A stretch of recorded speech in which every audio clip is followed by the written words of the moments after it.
My beloved thanks for our party members and for this wonderful opportunity which you have been given me to talk in front of my sole person, in front of my friends. இறுதியில் ஒரு வார்த்தை தமிழில் சொல்லி என் உரையை முடித்துக் கொள்கிறேன்.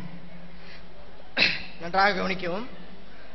தமிழா, தாமரை கிண்ணத்தில் நீ நீர் அருந்தி முரசு கொட்ட வாழ்ந்தாயடா. சூரியன் உன்னை சுட்டது, இலை உனக்கு உணவளிக்கவில்லை. கை கொடுக்க நாதியின்றி பம்பரம் போல் சுற்றி திரிந்தாயடா. அந்நேரத்தில் உனக்கு உணவளித்து உன் பசி தீர்த்தது மாம்பழம் மட்டுமே என்று கூறி,